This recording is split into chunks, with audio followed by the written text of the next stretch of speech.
बिल्कुल। अगर ये मैच होता है तो ये सिर्फ फेलियर सरकार का नहीं है, ये फेलियर बीसीसीआई का भी है कि एक तरफ आज कारगिल दिवस है, आज हम जो हमारे आर्म फोर्सेस की वीर गाथा है उसको हम याद करते हैं और जो लोग शहीद हुए देश की लड़ाई में उनको नमन करते हैं, उनका ध्यान करते हैं।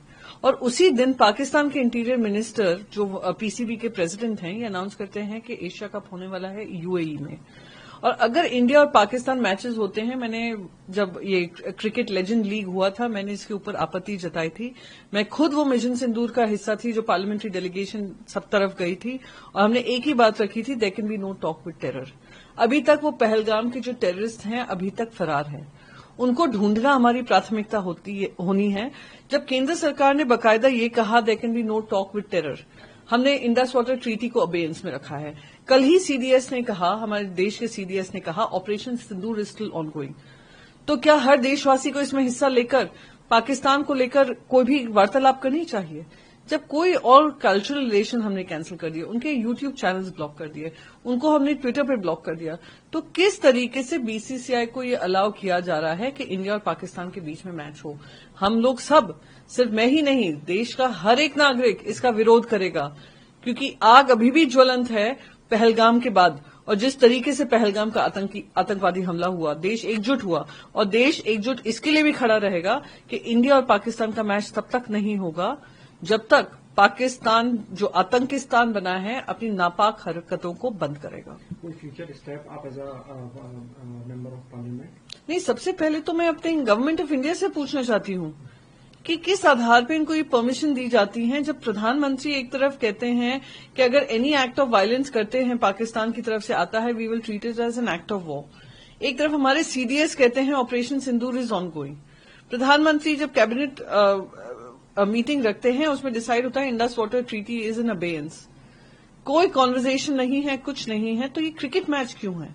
किसने उनको परमिशन दी? मैंने कुछ दिन पहले सुना था कि स्पोर्ट्स मिनिस्टर ये कह रहे हैं कि हमें आपत्ति नहीं होगी कि अगर मल्टीलैटरल बहुत सारे जो कप हैं बहुत सारे देश उसके लिए खेलें और उसमें अगर इंडिया पाकिस्तान हो जाता है, पर हमें आपत्ति होगी अगर बायलैटरल हुआ। क्यों?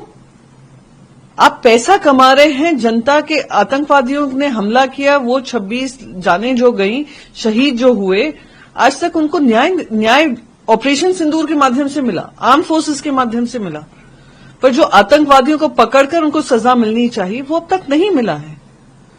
तो ये मैं पहले उम्मीद करती हूं कि गवर्नमेंट ऑफ इंडिया से पहले बीसीसीआई अपना स्टैंड सामने बताए, पीसीबी के माध्यम से हमें ना बताए कि ये मैच होने वाला है। बीसीसीआई अपना स्टांस क्लियर करे, बीसीसीआई स्टांस क्लियर करे। अगर वो मैच खेलते हैं तो ये मैं सरकार से पूछती रहूंगी कि आपने हमें फिर किस मिशन पे भेजा था अगर आपको ये मैचेस रिज्यूम करने थे। ये अखबार में आ गया, सुप्रिया सुले ने बोल दिया, ने बोल दिया, उसके बाद में कुछ दिनों के बाद खत्म हो जाएगा। जांच एजेंसी तो कोई काम कर ही नहीं जो सरकार जांच एजेंसी को तो लगा दिया किसी और काम में कि विपक्ष के खिलाफ काम करो। लगातार आप लोग सवाल उठा रहे हैं जो एशिया कप 2025 है जिसमें रविवार को संभवतः दोनों आमने सामने होंगे और टूर्नामेंट दोनों देशों के बीच कम से कम इस टूर्नामेंट में 3 मैच होंगे।